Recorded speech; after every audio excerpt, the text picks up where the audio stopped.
Magandang araw po sa inyo at sa lahat ng nakikinig ng channel nyo.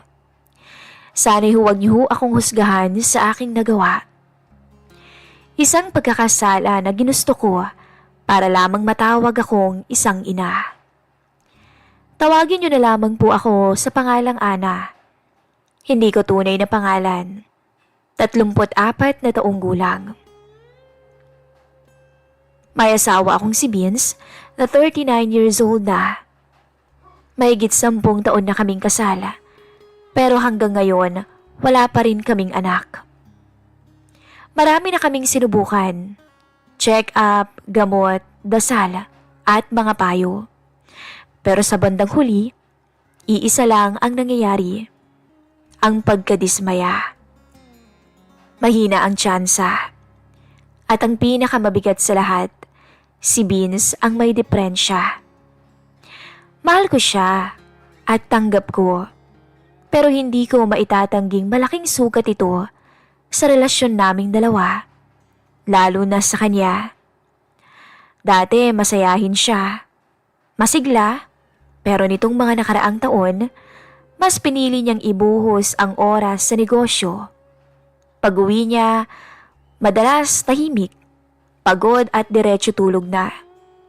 Hindi na nakikipagkwentuhan tulad ng dati. Ako ang naiiwan sa bahay. Lumalaban sa lungkot at tanong kung kaya ko bang tanggapin habang buhay na hindi na kami magkakaanak. Na hindi ako magkakaanak kahit na pwede naman akong mabuntis. Sa bahay, may isa akong kasama. Ang all-around helper namin. Si June. 29 anyos. Binata pa. Galing probinsya. Siya ang hardinero, driver, tagalinis ng pool. At minsan kasama kong mag-grocery. Tahimik lamang ang binata, pero masipag at maaasahan.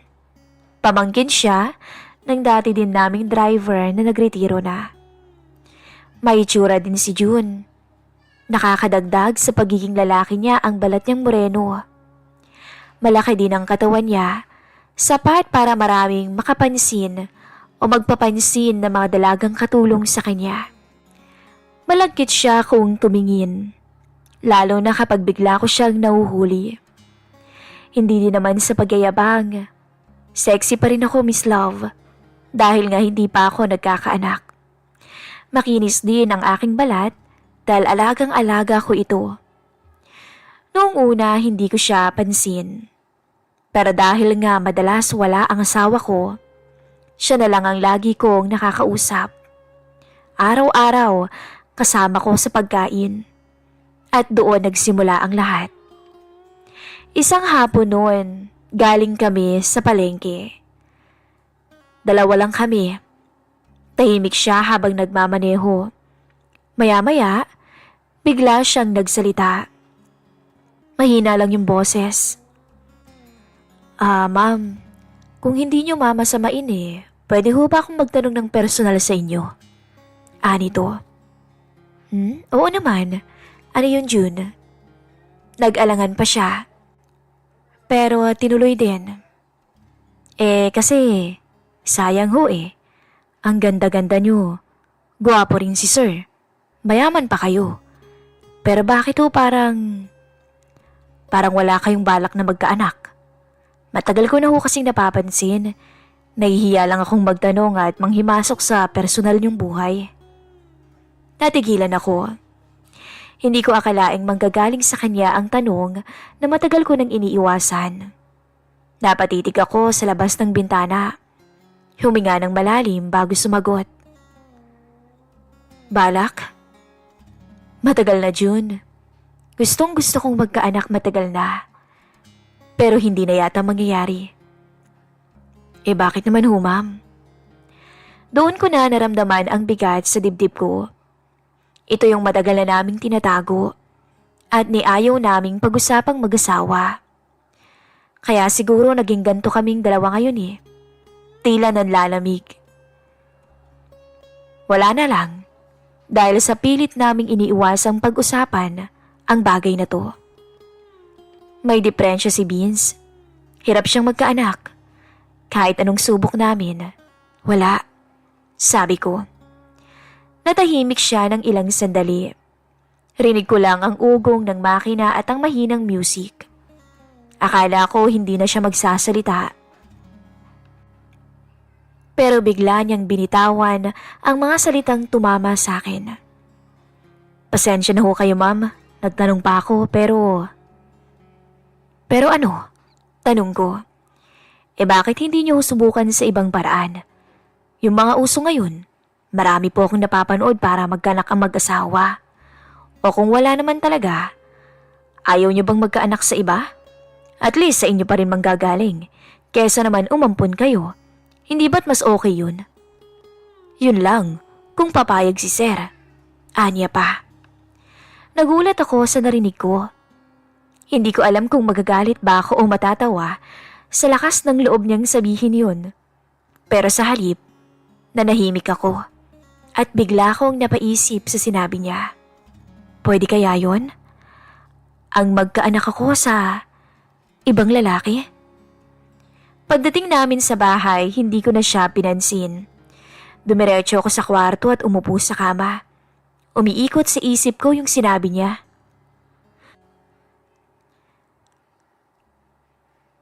Sa lahat ng tao, bakit sa isang kagaya niyo ko narinig ang mga salitang yun? Pero kung tutuusin, totoo naman may punto siya kung talagang gusto ko ng magkaanak. Pwede ding maging paraan yun. Isa pa hindi na ako bumabata. Pero ang tanong nga lang, paano ang asawa ko? Papayag kaya siya? Ilang gabing hindi ako makatulog. Iniisip ko kung dapat ko bang kausapin si Beans tungkol sa bagay na yon. Pero lagi kong tinataboy ang ideya. Takot ako, nahihiya at respeto na rin sa asawa ko. Yun ang nangingibabaw. Lumipas pa ang mga araw at hindi ko na rin naiwasang maging iba ang tingin ko kay June. Kapag nakikita ko siyang naglilinis ng pool, nakayoko, seryoso sa trabaho, naiisip ko yung mga salitang binitawan niya. Bakit hindi niyo subukan sa ibang paraan? Sa tuwing magkasalubong kami sa hallway, para akong nauutal. Pero siya, parang wala lang. Pero may kaunting ngiti o may kung anong ngiti na hindi ko mabasa. Minsan, habang nagkakape ako sa terrace, lumapit siya. Ma'am, gusto niyo bang ihatid ko kayo sa grocery bukas? Hindi kasi gagamitin ni Sir yung kotse eh. Tumango ako. Sige, sabi ko. At doon ko na-realize. Hinahanap ko na yata yung oras na magkasama kami ulit sa sasakyan. Hinahanap ko na yata yung atensyon na hindi ko nakukuha kay Vince. Isang gabi, habang nakahiga si Vince at mahimbing nang natutulog, nakatingin lang ako sa kisame. Bumalik na naman sa isip ko yung sinabi ni June. Para akong binabagabag ng konsensya, pero sa kabilang banda, may boses na bumubulong. Ano nga kaya kung ganoon? Ano nga kaya kung iyon ang kasagutan sa matagal ko ng problema? Hindi ko man aminin, pero sa puntong yun, nagsisimula na akong mahulog.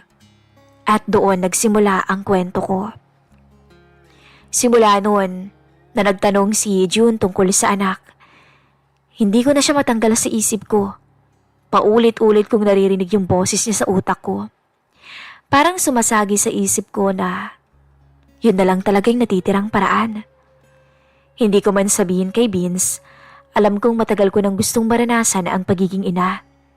Gusto kong matawag na mama. At kung si June ang makakaintindi at makakagawa nun para sa akin, handa akong gawin ang bawal. Mainit ang hapon. Wala si Vince. Samantalang si June naman, nakita kong naglilinis ng pool. Walang damit pang taas at pawisan. Kita ko ang maganda niyang katawan. Napalunok ako, Miss Love. Hindi ko alam kung bakit. Parang may apoy sa pakiramdam ko.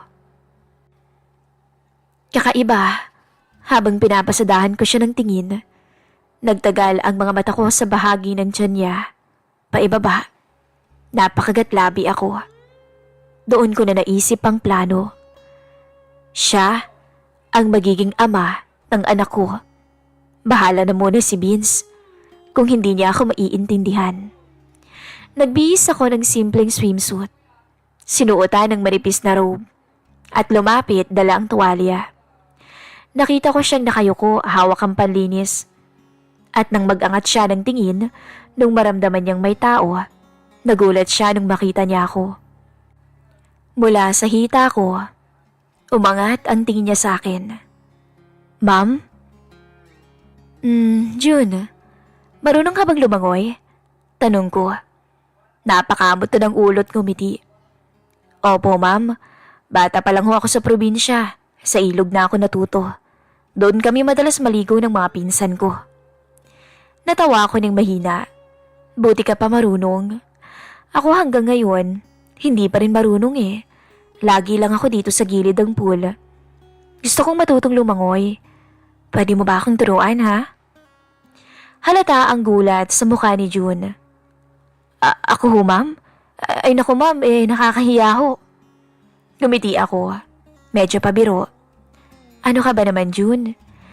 Hindi ka naman nahihiyang makita ako araw-araw.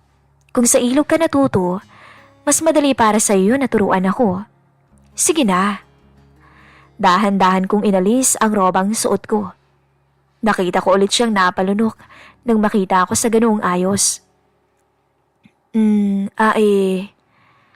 Sandali lang ho ma'am. Sige na, huwag ka nang mahiya. Nag-aalinlangan pa siya pero sa huli, napilitan siyang sumang-ayon. Dahan-dahan siyang lumusong sa tubig. Naka-short at isusuot pa sana nito ang t-shirt pero pinigilan ko. Huwag na June, okay na yung ganyan. Alisin mo na yan. Sige ho ma'am. Kinakabahan pa niyang sabi. Ma'am, unang kailangan matutunan mag-relax. Pagkabado po kayo, lulubog talaga. Lumapit siya at nilagay ang dalawang kamay niya sa likod ko na para bang sinusuportahan ako. Ramdam ko agad ang init ng palad niya kahit malamig ang tubig. June, huwag mo akong bibitawan ha. Hindi talaga ako marunong Hindi ko ho kayo bibitawan ma'am. Seryosong sabi niya. Nagkatinginan kami. Ilang segundo pero parang humaba yung oras. At para bang may dumaloy na kuryente sa pagitan naming dalawa. Hinawakan niya ang kamay ko para igaya akong sumubok lumutang. Pero dahil kinakabahan ako, halos dumikit na ako sa kanya. Ang braso niya'y nakahawak sa bewang ko para suportahan. Ganito ba dapat? Opo ma'am, huwag po kayong kabahan, tiwala lang. Napapikit ako saglit. Ramdam ang tibok ng dibdib ko. Nang dumilat ako, nakatitig siya. Agad siyang umiwas ng tingin, pero alam kong pareho naming nararamdaman ang tensyon. Pagkatapos ng ilang subok, pareho kaming nagpahinga at umupo sa gilid ng pool. Basang-basa na siya at ako naman ay nakatapis na lamang ng tuwalya. Tahimik pa kami sandali bago ako nagsalita. Salamat June. Siguro matagal mo pa akong tuturuan. Pero baka matuto rin naman ako. Wala po yun ma'am. Madali lang yan kung araw-araw magpa-practice. Anya. Tumingin ako sa kanya. Araw-araw? Gusto mo ba? Nagkibit balikat siya. Kung gugustuhin niyo ma'am. Huminga ako ng malalim. June? Siya nga pala Naiisip ko yung sinabi mo dati. Tungkol sa anak. Napatigil siya. Biglang sumeryoso ang mukha niya. Ma'am, alam kong mali. Pero baka iyon talagang paraan para magkaanak ako. At pwede mo ba akong tulungan? Ikaw ang naiisip ko. Nanlaki bigla ang mata niya. Ako ho ma'am, baka nagbibiro lang kayo. Umiling ako. Hindi ako nagbibiro, June. Buntisin mo ako. At pag nangyari yon, babayaran kita ng sapat Pero sa atin lang. Walang makakaalam ng gagawin natin. Natahimik siya. Pero hindi siya bumitaw ng tingin sa akin. Ramdam ko ang bigat ng sitwasyon, pero ramdam ko rin ang kakaibang saya. Kasi sa wakas, nasabi ko.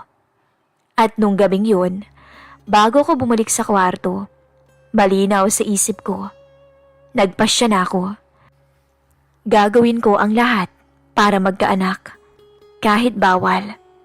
At si June ang magiging lihim kong kasangkapan para doon. Kinagabihan, nagpaalam si Vince na gagabihin siya sa opisina. Sanay na ako. Madalas na siyang umuwi ng ganong oras na tila ba sinasadyang kalimutan o makalimutan ang problema naming mag-asawa. Pero sa gabing yun, iba ang nararamdaman ko. Para bang may boses na bumubulong. Ngayon na ang pagkakataon. Binuksan ko muna ang isang bote ng wine. 1, 2, 3 tagay, 4 na tagay. Hanggang sa ramdam ko nang lumalakas na ang loob ko, habang dahan-dahang umiinit ang pakiramdam ko. Pagtingin ko sa orasan, 10:00 na, wala pa si Vince. Huminga ako ng malalim. Alam kong mali pero nagpasya na ako, Miss Love. Tumayo ako at naglakad papunta sa kwartong tinutulugan ni June. Tahimik ang buong bahay noon. Ang tanging ingay ay ang tunog ng mga yabag ko sa sahig. Nang makarating ako sa tapat ng pinto ni June, kumabog ang dibdib ko. Nagdalawang isip pa ako saglit. Pero naisip ko rin, kung hindi ko gagawin ngayon, kailan pa? Dahan-dahan kong kinatok ang pinto. Ilang segundo, bumukas ito. Lumabas si June, halatang kakagising lang. Nakapambahay, nakasando, at aninag ang matikas niyang katawan.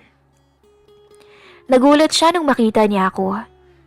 Dumako ang mga mata niya sa katawan ko na parang pinasadahan ako mula ulo hanggang paa. Ma'am Ana, may problema ho ba? Tanong niya. Tumingin ako sa kanya. Hawak ko pa yung baso ng wine. Isang lagok ang ginawa ko. Ayoko na magpaikot-ikot, June. Gusto kong magkaanak. Alam mong hindi ko yun makukuha kay Vince. Kaya nandito ako. Alam mo na siguro ang gagawin. Nanlaki ang mga mata niya. Ma'am Ana, nakainom ho kayo eh. Umiling ako. Hindi ako lasing, June. Naghintay ako ng matagal. At ikaw ang nagsuggest sa akin ng ibang paraan. Kaya tulungan mo ko. Babayaran kita. Plus maaangkin mo pa ako. Aayaw ka pa ba? Sabi ko.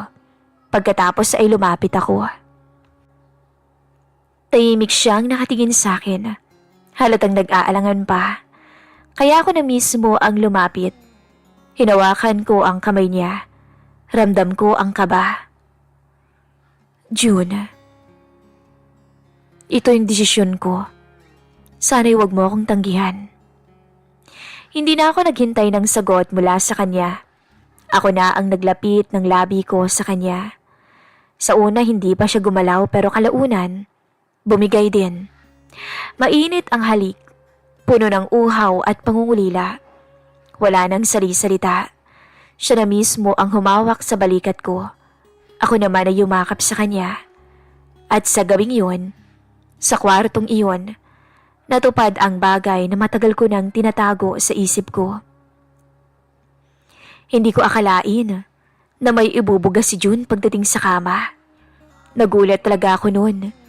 Napakalayo sa asawa kong si Vince. Halos ilang beses ko ring narating ang sukdulan sa kanya. Ang bagay na matagal na ring hindi nabibigay ng asawa ko. Napasaya ho ba kita, ma'am? Oo, June. At hindi ko to makakalimutan. Ako rin ho, ma'am. Hindi ko kayo makakalimutan. Hindi ko akalain na gagawin niyo ang ganitong bagay, lalo na ang piliin ako. Pero sana ho, hindi malaman ni Sir, dahil baka magalit siya at mapahamak kayo. Huwag kang matakot, June. Ako ang bahala sa asawa ko.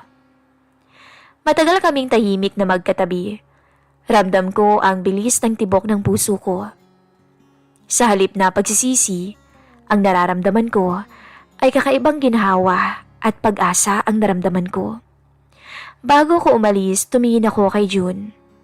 Simula ngayon, atin-atin lang to. Walang ibang makakaalam. Naiintindihan mo ba? Opo, Ma'am Ana. Alam kong tuluyan na akong lumampas sa hangganan. Pero alam ko rin nung gabing yun, doon magsisimula ang bagong yugto ng buhay ko. At mas nananaig sa akin ngayon ang excitement na baka magkakaanak na ako. Lumipas pa ang 2 linggo na halos araw-araw ay may nangyayari sa amin ni June.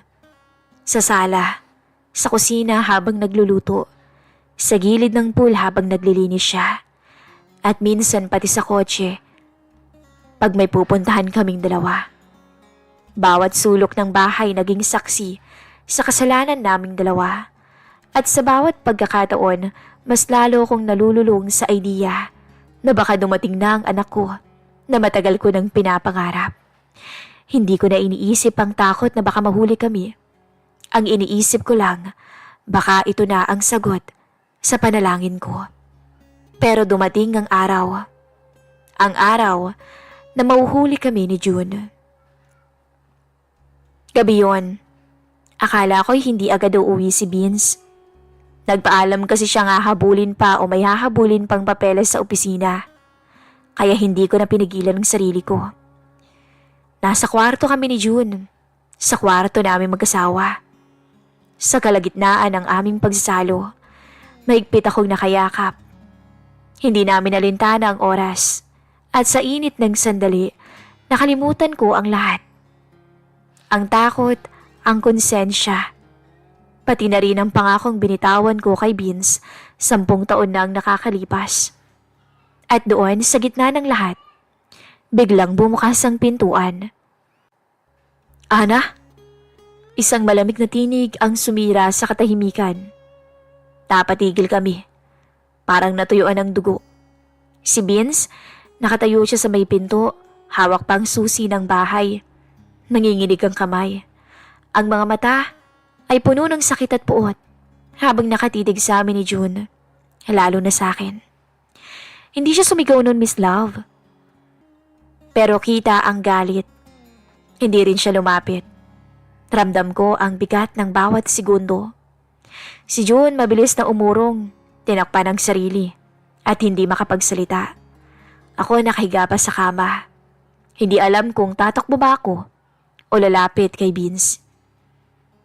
Tahimik ang asawa ko. Ilang sandali na wala siyang ginawa kundi tumingin lang.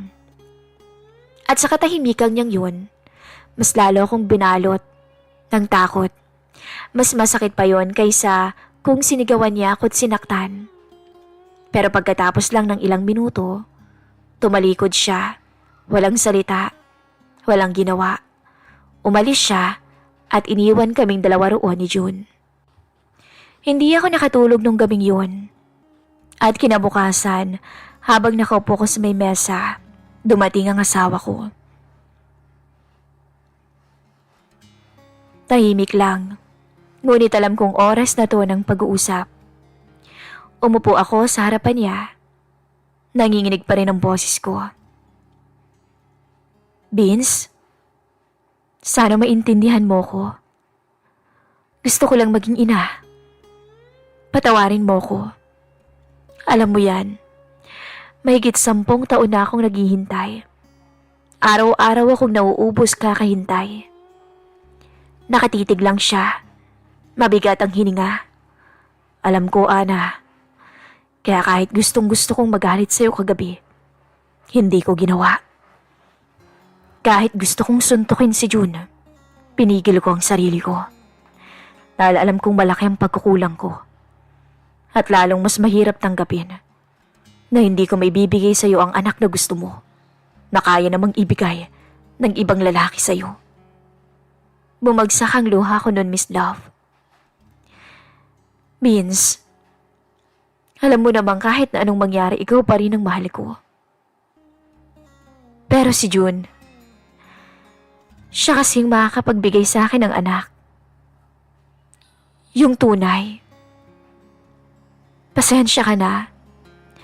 Tatanggapin ko kung sakaling hindi mo na ako gustong makasama. Tumayo siya. Bago siya lumabas ng kusina, tumigil siya saglit.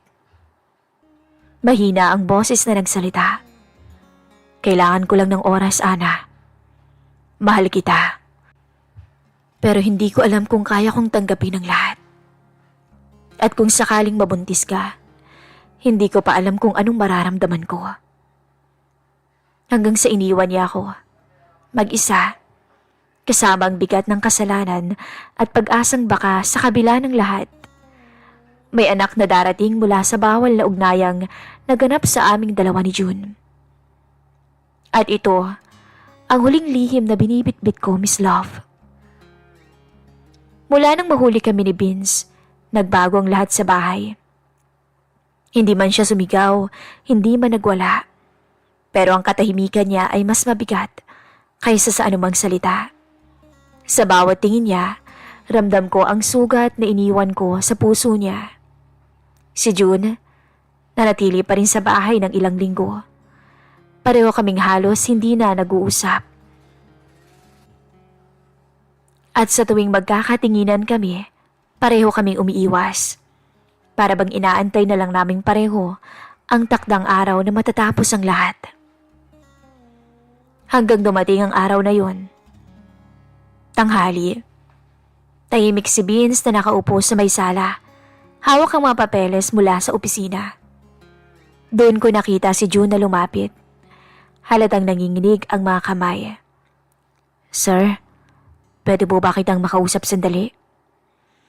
Itinabi ni Vince ang hawak niya tumingin kay June. Hindi galit ang mukha niya pero malamig. Ano bang dapat nating pag-usapan? Ano bang dapat mong sabihin? Anya. Huminga ng malalim si June tsaka nagsalita. Alam kong malaking kasalanan ko, sir. Wala ho akong palusot doon.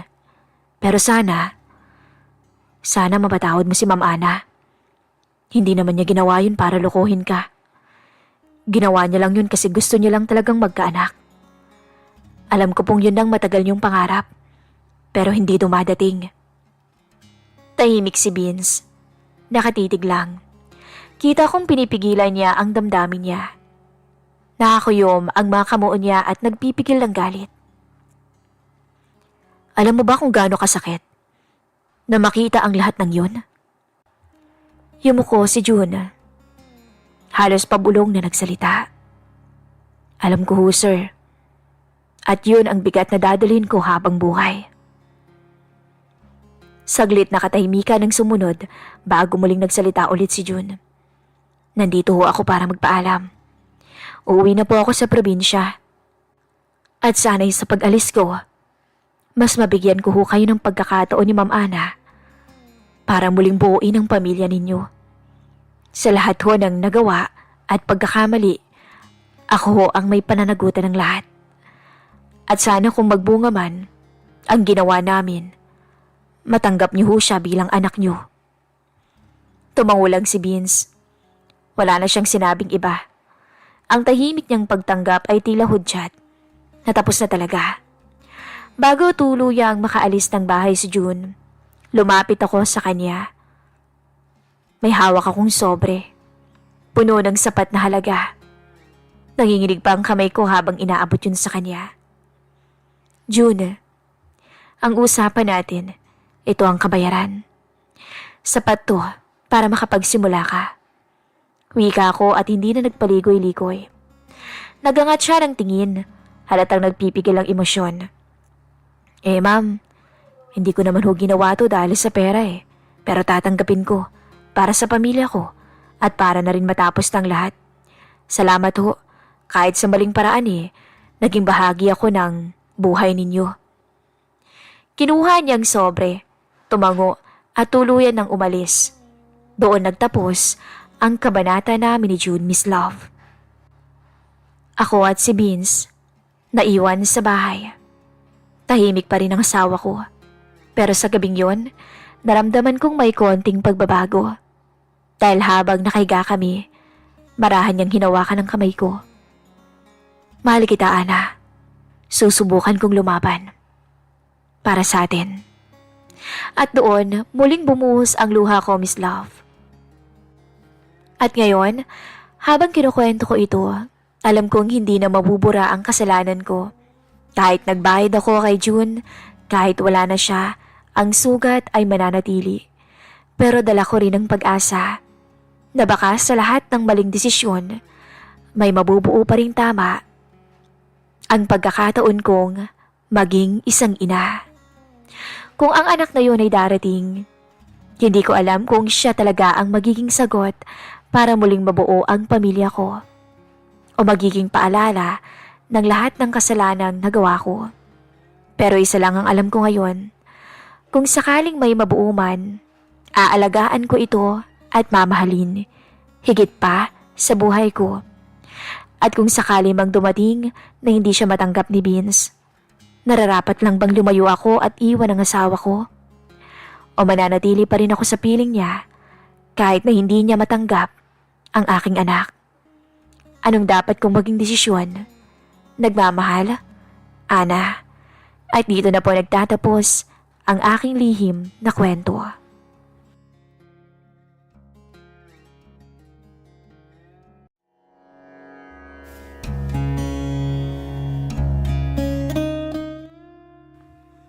Losyang na ba talaga akong tingnan, Luke? Kaya ang ninong mo hindi na ako pinapansin. Busy lang siguro talaga si Ninong, kaya hindi kanya napapansin. Kahit nga doble ang edad natin, mukha pa rin kayong kaedad ko lang eh. Sa totoo lang, Ninang, ang ganda-ganda niyo kaya. Sa katunayan nga, crush ko na kayo noon pa. Nung high school ako, alam niyo naman ho siguro yun. Sus, napunta ka lang sa abroad, magaling ka ng mambola. Hindi naman kita binubola, Ninang eh. Nagsasabi naman ako ng totoo. Kung nalulungkot ka at kailangan mo ng kausap, nandito lang ako. Dadamayan kita. Pwede mo akong maging sandalan, lalo't laging wala ang asawa ninyo. Ang pag-aasawa o ang kasal ay isang sagrado. Nagpakasal kayo dahil mahal niyo ang isa't isa. Pero paano kung ang dating pagmamahalan ay unti-unting manlamig hanggang sa hindi mo naiwasang makagawa ng isang kasalanan? Isang kasalanan na hindi mo alam kung pagsisisihan mo ba o hindi. Dahil sa kasalanan na iyon, ay naging masaya kang muli. Pero kailan ba kasi natawag na tama ang mali? At kailan magiging tama sa mata ng lahat ang isang bawal na relasyon? Alam kong nagkasala ako, Miss Love. Hindi lang po isang beses, kundi maraming beses. Masisisi mo ba ako? Gayong siya ang pumuno sa pagkukulang ng asawa ko. Pero lahat ay may hangganan, Miss Love. Dahil nagising din ako sa katotohanang mali na ginawa kong kalaguyo ang inaanak ko. Ang anak ng matalik ko pong kaibigan. Ito po ang aking kwento. Kwento ng isang asawang nanglilimos ng pagmamahal at aruga sa kanyang asawa. Hanggang sa makagawa ng isang bawal na relasyon sa piling ng inaanak. Isang mapagpalang araw po sa inyong lahat. Sumulat po ako sa inyo ngayon hindi bilang si Katie, na asawa ng isang arkitekto at ina ng aming nag-iisang anak, kundi bilang isang babaeng nalilito at nakokonsensya sa lahat ng aking ginawa at naging maling desisyon sa buhay. Sana'y kahit huli na po ay mabigyan niyo pa rin ako ng payo. Hindi ko alam kung paano ko pa ipagpapatuloy ang buhay na ito. Lalo pa't pinipilit ako ng aking kalaguyo na iwanan ko na raw ang aking mister. Pero para maging malinaw po ang lahat, Nais ko muna pong ipakilala sa inyo ang aking sarili. Ako po si Katie. Hindi ko tunay na pangalan. 40 years old na po ako. At dati akong event organizer. Mahilig ako sa art and music. Mahilig din akong mag-design at kung ano-ano pa. Isa akong masayahin na babae. At palagi akong naghahanap ng bagong experience o karanasan. Madalas akong mag-explore at mag-travel kung saan-saan noon. Pero simula po, nang ikinasal kami ni Marvin, ang aking asawa ngayon, ay unti-unting nagbago ang lahat. Naging plain housewife ako. Itinuon ko po ang sarili ko sa kanya at sa naging anak namin. Halos sa kanila ko ginugol ang buhay ko. Sa ilang taon naming kasal, ay naging mabuting asawa at ina ako sa kanila. Pero darating ka rin pala talaga sa puntong susuko ka na. Lalo na kapag napagod ka na. Kapag hindi mo na nararamdaman ang pagmamahal na dapat ibinibigay din sa'yo. Kapag hindi ka na pinapahalagahan. Mahal ko ang asawa ko, alam ko. Pero hindi lang siya ang may pangangailangan. Ako din po. Kung pagod ito sa trabaho, pagod din ako sa bahay. Mula ng mga naka-Miss Love, ay hindi na po ako sinipingan ng asawa ko. Oo, tama po. Mahirap mang paniwalaan, pero iyon ang totoo. Hindi ko nga alam kung paano nakakaya yun ng aking asawa. Pero ako, alam ko sa sarili ko na nangangailangan ako. Na namimiss ko ang makasiping siya. Namimiss kong mahawakan ng isang lalaki. Minsan iniisip ko, hindi kaya hindi lang trabaho ang pinagkakaabalahan ng mister ko. Hindi kaya may iba pa siyang pinagkakaabalahan, kaya wala nang gana ito sa tuwing umuuwi ito ng aming bahay. Ayoko lamang siyang kumprontahin. Dahil magiging away iyon sa pagitan naming dalawa. At iyon po ang iniiwasan ko. Si Marvin ay 46 years old na po. Isang mabait at disenteng tao na ang trabaho ang buhay niya. Sa umpisa, sobrang hinahangaan ko siya. Manghang-mangha ako sa sipag at talino niya. Pero habang tumatagal, pakiramdam ko, mas mahal niya pa ang blueprints at construction sites kaysa sa akin at sa aming anak na si Micaela. Sa totoo lang, masasabi kong perpekto sana ang buhay namin. Yun nga lang, sa pinansyal lamang. Hindi ko masasabing sobrang mayaman kami, ngunit may kaya.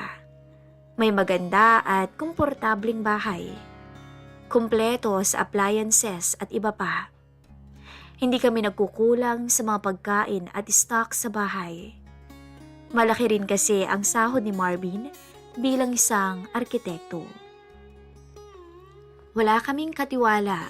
Ako lahat ang gumagawa sa bahay.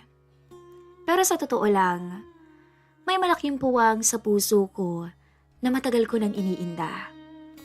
Sa unang taon ng pagsasama namin bilang may asawa o mag-asawa, ay masaya ako. Pero nang mga anak na ako, doon na nag-umpisa na ako'y magkaroon ng tampo sa aking mister. Hindi ko man lang siya nakakasamang mag-alaga ng bata.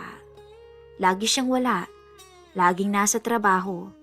Pag umuwi, laging tulog o kaya naman nagkukulong lang sa loob ng kwarto. Dumating man siya ng bahay ay tila wala na lamang. Tila nakasanayan ng uuwi lang upang magpahinga. Kahit ngayong malaki na ang anak ko ay ganun pa rin. Kaya hindi na rin ako nagtataka na hindi malapit ang loob ng anak ko sa kanya. Si Marvin kasi ay halos wala nang pakialam sa amin. Umuwi na lang to para matulog dahil sa sobrang pagod sa trabaho. Wala nang oras para sa amin na pamilya niya. Ni hindi na nga kami nagtatalik tuwing gabi. O di kaya'y kahit halikan lamang niya kami ng anak ko, hindi niya yon ginagawa. Nasanay akong parang mag-isa. Nasanay akong parang walang ama ang anak ko. Para kaming isang estatwa o figurin sa isang malaking bahay na dinadaan-daanan na lamang ng aking asawa. Hindi naman ho sa nagrereklamo ako. Alam kong sagana naman kami ng anak ko sa material na bagay. Kumpleto ng luho at hindi nagugutom. Pero ang hindi ko lang kasi kaya ay sobrang uhaw na uhaw ako sa emotional at physical touch ng aking asawa. Doon ko lang na-realize na hindi talaga sapat ang mga material na bagay para maging masaya kayong pamilya.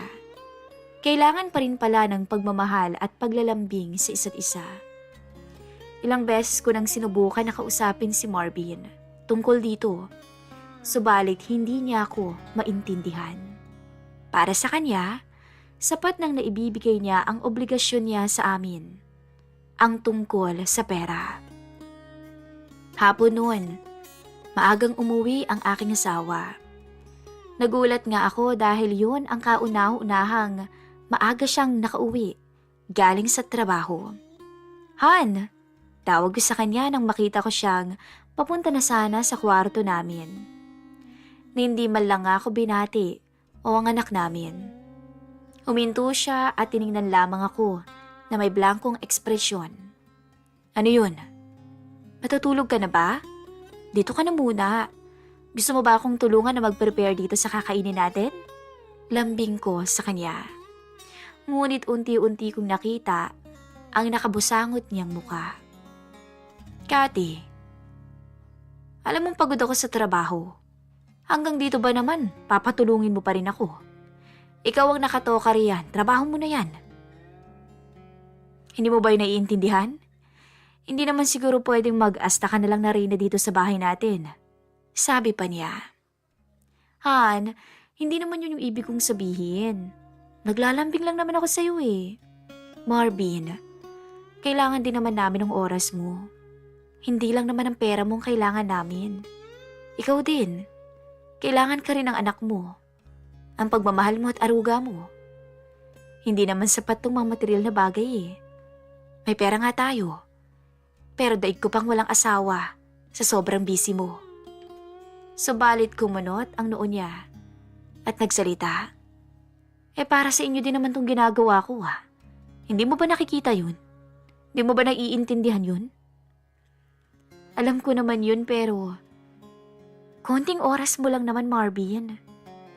Konting-konti lang yung hinihingi namin ng anak mo.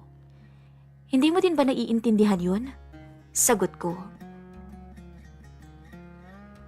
Palagi mo nalang inaatupag yung trabaho mo. Kahit magbanding naman tayo kahit minsan. Kapag nandito ka, palagi kang nasa kwarto.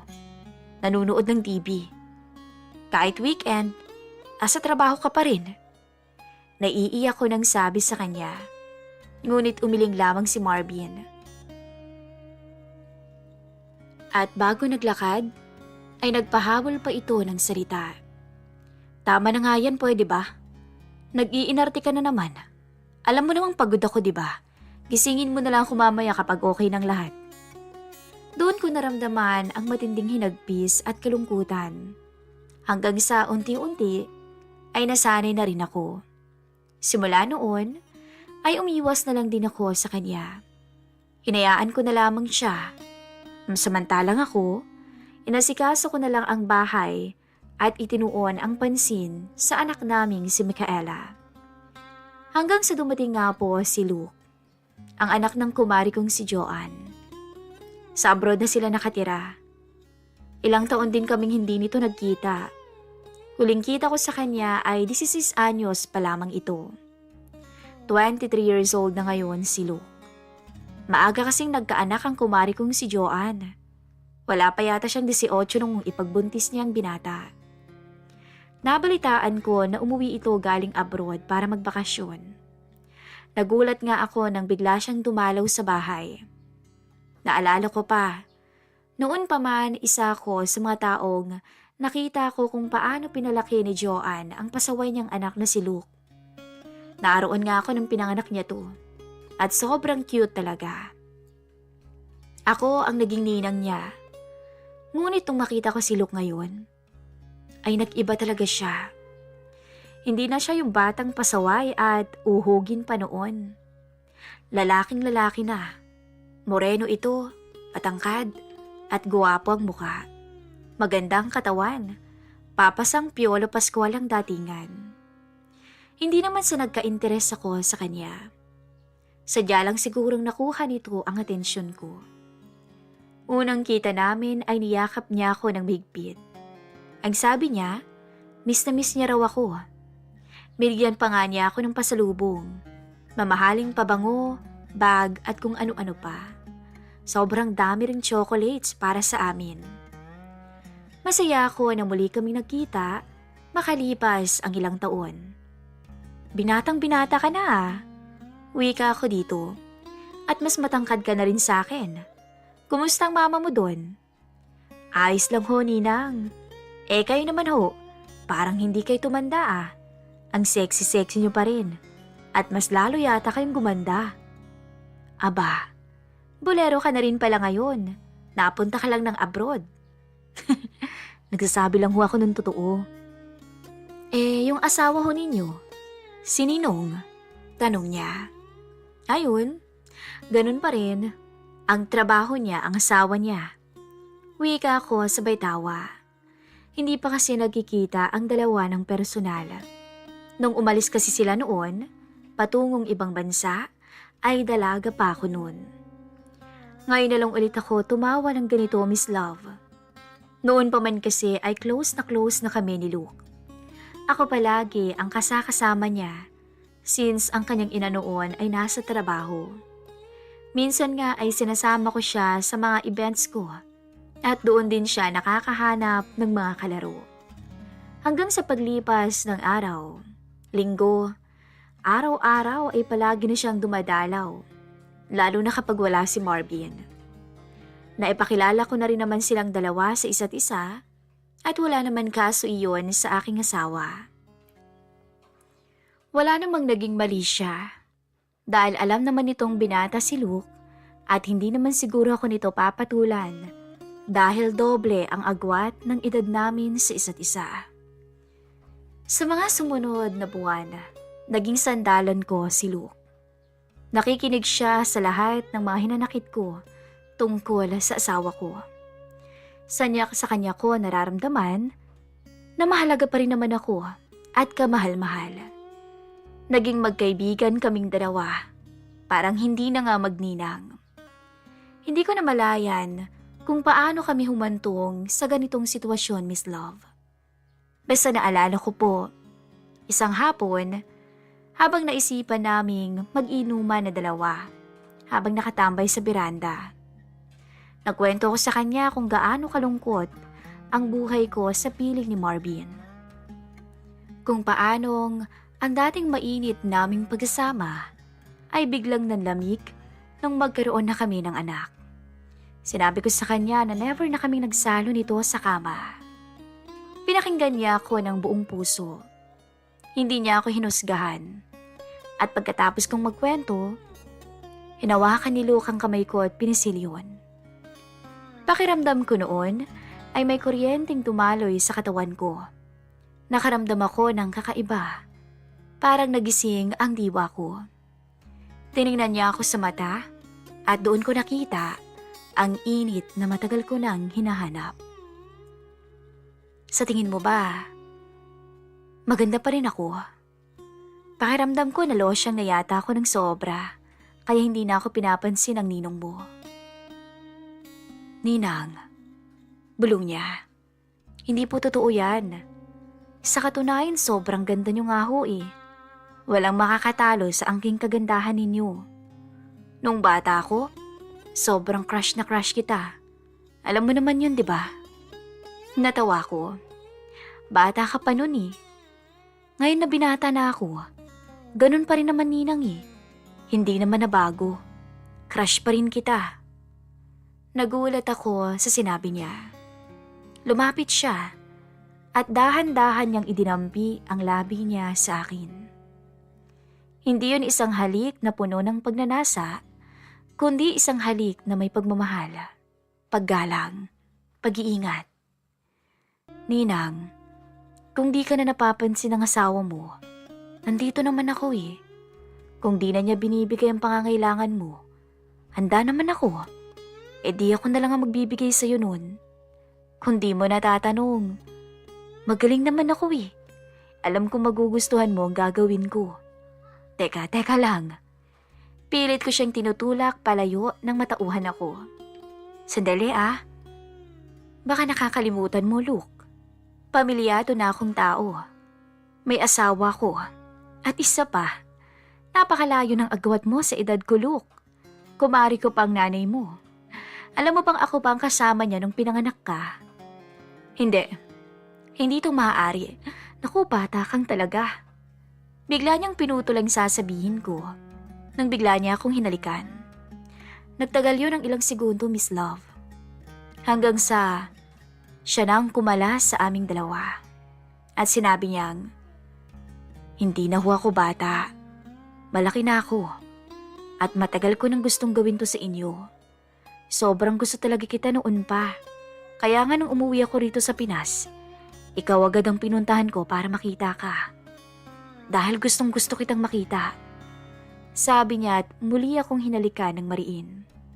Wala akong nagawa, kundi ang sumabay na lang sa halik niya. Hindi ko alam kung anong sumapi sa akin noon. Dahil hinila ko na lang to sa loob ng aming bahay at doon ginawa ang pagpapaligaya namin sa isa't isa. Siguro kaya ako nagawa yun dahil ngayon ko lang ulit naramdaman na babae ako at na-miss ko talagang mapunan ang pangangailangan ko. Lalo naman akong ginanahan nun, Miss Love, sa isiping inaanak ko pa ang kasalo ko. Doon na nga po nagsimula ang aming lihim na relasyon. Isang relasyon na punong-puno ng kaba, takot, pero kasabay nun, ang kaligayahan na matagal ko nang hindi nararamdaman sa piling ng aking asawa. Sa bawat araw na lumipas ay mas lalo kaming naging agresibo. Sa kubo na binili ng asawa ko noon ay nagagawa rin naming punan ang uhaw namin. Sa sala, sa likod bahay, at pati na rin sa garahe. Wala ho kaming pinalampas sa dalawa. Yun siguro ang kaibahan ng bata pa. Dahil gusto nila ang may thrill at excitement. Isang hapon noon, nasa kama kami at sobrang lakas ng ulan. Wala pa rin noon si Marvin dahil may trabaho ito at tulog na tulog naman ang anak ko sa kanyang kwarto. Kami lang dalawa, ni Luke ang nasa kwarto at magkayakap pa. Alam kong mali ang ginawa kong desisyon, Miss Love. Subalit kay Luke ko lang kasi naramdaman ang saya at pag-aaruga na dapat si Marvin ang gumawa. Ninang, sabi niya, may bahid ng pagka-inosente ang boses. Gustong gusto kitang dalhin at isama na lang sa abroad. Malayo sa lahat ng to at sa asawa mo. Ngumiti lang ako dahil alam kong imposibleng mangyari yun. Pero bigla siyang lumapit sa akin. Hinawakan ang aking mukha at marahan akong hinagkan. Ramdam ko ang tibok ng puso niya at sigurado kong ramdam din niya ang akin. Hindi ko na po kayo hahayaang malungkot. Bulong niya sa akin sa pagitan ng mga halik. Alam kong mali ang pumatol sa isang inosenteng binata. Gabi-gabi ay hindi ako mapakali at binabagabag ng konsensya.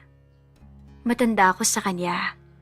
Ako dapat ang mas nakakaalam ng tama at mali.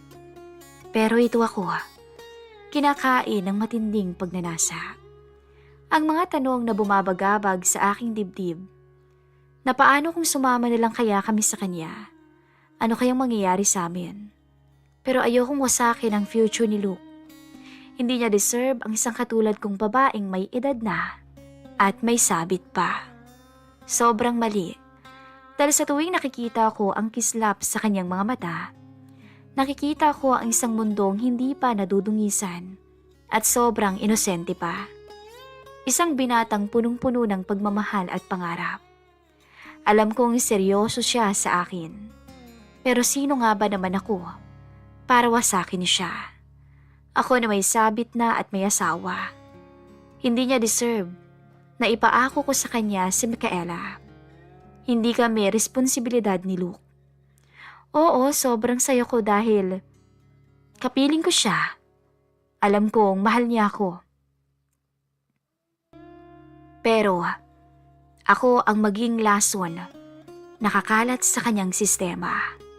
Alam ko yon. Alam kong mapapahiya siya sa lahat ng tao at magiging katawa-tawa dahil pumatuloy siya sa tulad ko. Kaya paano ko ipagpapatuloy ang isang bagay na sa simula pa lang ay alam kong mag-iiwan lamang ng pighati, lalo na kay Luke, na walang ibang inalay kundi ang kanyang buong pusong pagtitiwala. Mas worst pa, ayaw na nitong bumalik sa abroad. Gusto na nitong manatili rito sa Pinas para ipagpatuloy ang aming relasyon. At kung pwedeng araw ay sumama na kami sa kanya roon at iwanan ko na lang ang aking asawa. Anong gagawin ko? Mahal ko si Marvin. Mahalaga siya sa akin bilang ama ng anak ko at bilang asawa ko. Pero mahal ko rin ho si Luke. Sa kanya ko nakikita ang sarili kong muling nabuhay at lumiwanag sa saya. Ilang araw ko ring pinag-isipan ang desisyon ko. Ngunit nung tatanggapin ko na sana ang alok niya, hindi ko alam kung bakit bigla kong naisipang tingnan ang social media account niya. Roon ko nalaman na meron pala siyang naiwan na nobya sa abroad. Sa puntong yun, Miss Love, nanginig talaga ako at nanlamig. Hindi ko na malaya na tumulo ang aking luha. Sobrang tanga ko pala. At nalaman ko rin sa kanyang ina na may nobya nga talaga siya sa ibang bansa. At matagal na silang magkasintahan. Sobrang tanga ko pala. Bakit nga ba hindi ko kaagad naisip na maaaring may kasintahan na siya? Bakit nga ba hindi ako nagtanong? Nagpaloko ako sa isang binatang katulad ni Luke. Hindi ko tuloy alam ang gagawin ko. Naiyak ako dahil nasaktan ako. Ang mali talaga, kailanman ay hindi magiging tama. Deserve ko siguro ang nangyari. Sana'y hindi ko nalang pinatulan si Luke. Sana'y pinilit ko nalang ayusin ang aking pamilya. E di sana'y hindi ako masasaktan ng ganito. Ito na ba ang karma ko? Doon na ako nimasmasan at namulat sa katotohanan na marahil ginamit lang ako ni Luke para magkaroon ng aliw dito sa Pinas. Naalala ko na sinabi nitong umuwi ito para magbakasyon dito. So ako ba ang ginawa nitong bakasyunan? Hanggang sa dumating nga po ang araw kung saan babalik na si Luke. Dumaan siya sa bahay at kinuusap ako. Ayaw mo ba talagang sumama sa akin? Magpapakalayo-layo tayo. Bubuhayin ko kayong dalawa. Sabi ni Luke, ngunit tahimik lang ako. Hinawakan niyang balikat ko. Kinintila ng halik, ngunit umiwas ako. Alam kong balak na naman ito na paligayahin ko siya bago siya umalis. Ngunit ako na ang titigil ng kahibangang ito. Nagulat pa siya nang marinig ang sinabi ko. Nginitian ko lamang siya ng mapait at nagpatuloy. Ano? Nagulat ka, no? Hindi ba't ginamit mo lang ako para lumigaya ka? Ginamit mo ang kahinaan ko para i-fulfill yung pagnanasa mo. Ngayon na nakuha mo ng gusto mo. Sige na, hindi ako magagalit sa'yo. Umalis ka na at huwag mo na akong guluhin pa. May kasintahan nga ako doon, Ninang, pero ikaw ang gusto ko. Handa akong iwanan si Laika para sa'yo. Yun ang gagawin ko kapag sumama kayo sa akin. Tumawa ako at umiling sa kanya. Pinakita ko na kayang-kaya ko na wala siya. May asawa ko, Luke. At doon ko na lamang ibubuhos ang atensyon ko sa kanya. Kahit na isang hangin na lang ang turing niya sa amin ng anak ko. Mali kung ano man ang namagitan sa atin. Mali na pumatol ako sa iyo. Mali ang ginawa mo na lokohin ang kasintahan mo. Natauhan na ako. Bata ka pa. Mas bagay sa'yo ang kaedad mo lang. Kapag nalaman to ng nanay mo, ano na lang ang sasabihin niya sa akin? Na sinira ko ang buhay mo at nilandi kita. Umalis ka na, Luke. At huwag mo na kaming guluhin pa. Malamig kong sabi sa kanya at hindi na siya pinansin pa. Kahit anong paghingi nito ng sorry at pagmamakaawa, ay hindi ko na siya kinausap. Sige na, magagabi na. Parating na ang aking asawa. Umalis ka na. Alam kong malilate ka na rin sa flight mo. Hindi kami sasama sa'yo, Luke. Mahal kita, Ninang. At totoo ho lahat ng pinakita ko sa'yo. Hindi kita niloko. Tandaan mo yan. Iyan ang huling sinabi niya bago siya umalis. Wala akong nagawa noon kung di ang tingnan na lang ang likod niyang papalayo. Hindi ko ikakailang umiyak ako noon at nasaktan talaga ako. Ngunit alam ko, Miss Love, na tama po ang aking naging desisyon. Nawakasan na ang lihim na relasyon naming dalawa. Ang kwento ko, Miss Love, ay isang paalala na ang pag-ibig po at atensyon ay mahalaga sa isang relasyon, anuman ang estado ninyo sa buhay. Kahit mayaman ka pa at maayos ang pamumuhay niyo, kung may kakulangan naman sa emotional and physical touch, kagaya ng paglalambing at pagmamahal sa isa't isa, ay maaaring maghanap ang isang tao ng pupuno sa pangangailangan nito. At si relasyon dapat balanse lang ang pagitan ng trabaho at personal na buhay. Ang pagiging subsob at busy sa trabaho, na kahit para sa pamilya naman, ay maaaring maging resulta ng paglayo ng loob ng isang asawa at paghanap ng atensyon sa iba. Sabi nga ho nila, communication is the key. Iyon ang mahalaga. At ito raw ang sikreto ng masaya at matatag na relasyon. Pero paano kung ang asawa ko na ang kusang lumalayo sa akin? Minsan naiisip ko na talaga na baka nga may ibang babae na ang mister ko. Kaya ganun na siya sa akin. Dahil kung talaga kasing mahal mo ang isang tao, paglalaanan mo ito ng oras. Ano ba ang dapat kong gawin? Iiwanan ko ba ang mister ko? Paano kami ng anak ko? O pagtitisan ko na lang ba ang pagiging malamig niya sa amin at magpapakamartir na lang sa kanya? Bagamat mali ang naging desisyon kong makipagrelasyon sa iba, sana'y maintindihan niyo ang pinagmumulan ko. Naiintindihan niyo bilang asawa o maintindihan niyo bilang asawa na kailangan ko rin ng kalinga at pag-aaruga. Ano nga ba ang dapat kong gawin? Paano ko pa ba aayusin ang gusot na aking sinimulan? Dapat ko pa bang sabihin kay Marvin ang lahat? O dapat akong magpanggap na wala lang nangyari at walang Luke na minsan ko ring minahal? Ngayon kasi, Miss Love, ay kinukulit pa rin ako ni Luke.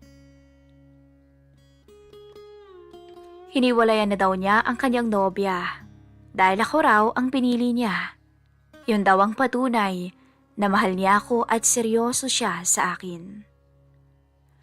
Hindi ko alam kung anong magiging desisyon ko. Naguguluhan ako. Gusto kong sumama sa kanya. Gusto ko rin siyang makasama. Pero, paano naman ang asawa ko? At iniisip ko rin ang sasabihin ng ibang tao. Kung kayo hubang nasa sitwasyon ko, ano ba ang dapat kong gawin? Handa po akong magbasa ng inyong mga komento at hanggang dito na lamang po ang aking storya. Nagmamahal, Katie.